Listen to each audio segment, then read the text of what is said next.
먼저 이재명 대통령이 오늘도 지금 부동산 관련 메시지를 X에 내놓은 것 같은데요. 예. 근데 이제 공직자 재산 내역에 따르면 청와대 비서관급 이상 참모 56명 가운데 또 2주택 이상 보유자가 12명이었고 예. 이들 가운데 일부가 집을 내놓았다라고 하죠. 예. 그 소식부터 좀 전해드리면요. 이게 이유가 있습니다. 그러니까 전사가 있는데 어떤 전사가 있냐면 이준석 개혁신당 대표가 이틀 전에 이런 이야기했습니다. 그러니까 민주당 의원들과 정부 관계자들에게 단도직입적으로 묻겠다 이렇게 얘기하면서 5월 9일까지 집하실 겁니까? 이렇게 이야기를 했습니다. 실제로 그래서 언론에서도 청와대의 그 참모진, 그러니까 보좌진 중에 2주택자가 몇 명 있는지 좀 찾아봤고요. 12명 있는 것으로 이렇게 나타났는데요. 실제로 일부 참모들을 또 취재를 해보니까 보유주택 처분에 이미 나선 사람들이 좀 있는 것으로 알려졌습니다. 대표적으로는 강유정 대변인이 경기도 용인시 아파트 매물로 내놨다 뭐 이렇게 전해졌고요. 지난해 11월에 이미 내놨다는 것으로 봤을 때는 이 조치가 있기 전에 미리 좀 그렇죠. 내는 것으로 전반적인 청와대 분위기라든지 예 맞습니다. 예 김상호 춘추관장도 강남구 대치동 소재 다세대 주택 6채면 좀 많긴 한데 어쨌든 임대 사업 뭐 그런 걸 했습니다. 예. 6채 처분을 진행 중이라고 하고요. 그래서 김 관장 역시 이제 해당 주택을 오래전 매물로 내놓았고 다만 이제 뭐 매입자가 그러니까 매수자가 나타나지 않아서 좀 고전을 하고 있다 뭐 그런 이야기도 취재진한테는 밝히기도 했습니다. 뭐. 예. 그리고 오늘 아침에도 대통령 트위터 그러니까 X죠. 트위터인데요. 그 SNS에 글이 또 올라왔습니다. 이런 제목으로 올라왔습니다. 이미 4년 전부터 매년 종료 예정됐던 것인데 대비하는 다주택자 책임 아닌가요? 이렇게 글이 올라왔는데요. 이게 무슨 말이냐면 한국일보 사설이 이런 제목으로 하나가 올라왔습니다. 세입자 낀 다주택자 어떻게 탈출하란 말인가? 제목이 이렇습니다.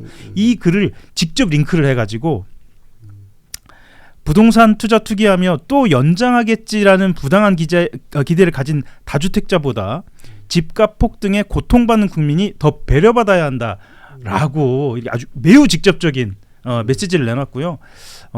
이 말은 5월 9일까지는 반드시 5월 9일 이후에는 반드시 이 부동산 정책과 관련된 건 변함없이 진행하겠다. 어제 몇 번, 오늘 또한 시작이니까 오늘도 또 X에 올라올지는 두고 봐야겠습니다만 강력한 메시지 계속 나오고 있습니다. 그러니까 다주택자 중과 유예할 때 늘 나오는 얘기가 그거죠. 보통 다주택자는 한 집은 자신이 살고 한 집은 세를 내놓기 때문에 거기에 세입자가 있는 거죠. 세입자가 최소 이제 2년씩의 이제 그 전세 계약이 있으니까 그러면 그 기간이 있는데 어떻게 파냐, 뭐 세입자를 어떻게 내쫓냐, 뭐 이런 식의 이야기죠. 그런데 이제 사실 이게 문재인 정부 때부터 계속 연장해왔기 때문에 그걸 염두에 두고 이제 세라든지 이런 거를 진행해 왔겠죠. 근데 이제 이게 이제 이재명 정부 바뀌면서 이제 유예 기간으로 잡혔고, 그리고 이 유예 기간 5월 9일은 사실은 이전부터 이재명 정부가 들어서기 전부터 잡혀 있었는데 세입자를 들였다는 거는 이것도 또 유예될 거라고 염두에 두고 했었다고 볼 수밖에 없는 거죠. 예, 그 지점을 이제 이 대통령이 지목을 한 거고요. 사실은 이제 이 실생활을 들여다보면 여러 가지 상황들이 존재하거든요. 그럼에도 불구하고 하겠다. 말씀하셨던 것처럼 실제로 실거주 목적으로 존재하는 똘똘한 한 채 남기고는 진짜 이번에는 정말 한다.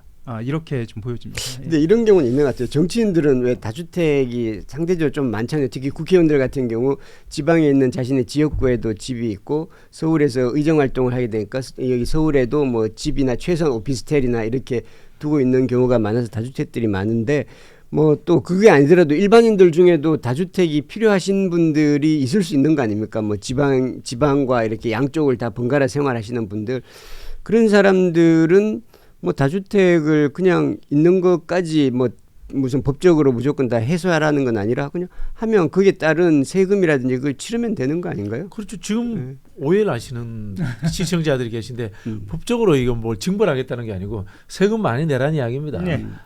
자본주의 사회에서의 재산에 따라서 누진적 적용하는 것은 전 세계적인 공통 현상이지 않습니까? 그래서 세금 많이 내라 뭐 이런 뜻으로 이해하시면 되고요.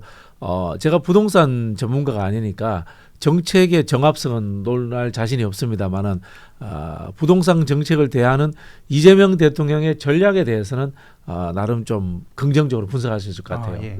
첫 번째는 우리 이제 강한 것이 옳은 것을 이긴다라는 이야기가 있지 않습니까? 메시지의 반복과 강도를 더함으로 인해 가지고 절대 물러서지 않는다는 본인의 입장을 분명히 밝히는 겁니다. 그런 부분에서 시장이 이제까지 기대했던 저러다가 말겠지 이런 부분들을 완벽하게 제거하겠다는 거예요. 그 핵심적인 포인트가 나는 표에 연연하지 않는다는 겁니다.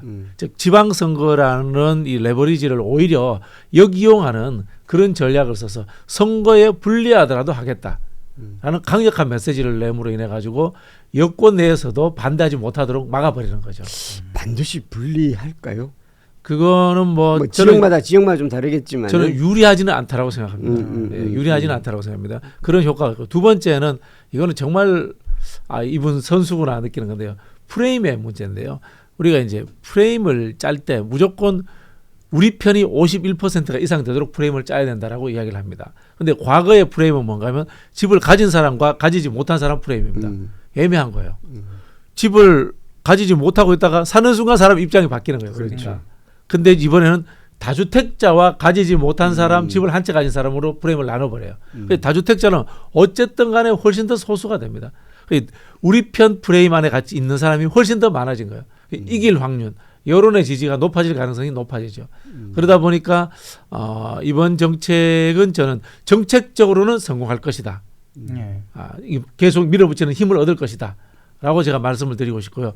다만 표에는 도움이 안 될 것 같습니다. 서울, 강남 뭐 이쪽은 당연히 그럴 테고 그리고 기본적으로 이제 이 대통령 스스로도 스스로를 구속했기 때문에 그렇죠. 이거를 정책을 뒤엎어서는 그 이후에 정책 신뢰성을 스스로 떨어뜨리는 거기 때문에 대통령 스스로도 못할 것 같아요. 뭐 이재명 대통령의 치킨 게임이네요. 예. 실제로 그 프레임 말씀하셨으니까 제가 한 말씀 더 드리면 공직자 다주택자 특히 이제 청와대에 겨냥해서 이 공직자 다주택자부터 팔아라. 이런 프레임이 딱 설정이 된 것에 대해서 오히려 어떻게 비껴나가냐면 이 대통령이 이렇게 얘기를 합니다. 제가 팔라고 시켜서 팔면 그 정책은 효과가 없는 것이다.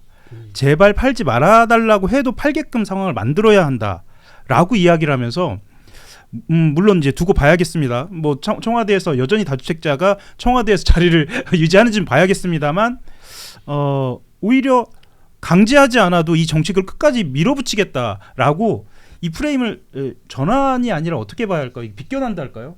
이런 전략도 구사하는 거 보면 말씀하셨던 것처럼 메시지는 충분히 관리되고 있는 거 아닌가 이런 생각도 좀 듭니다. 네.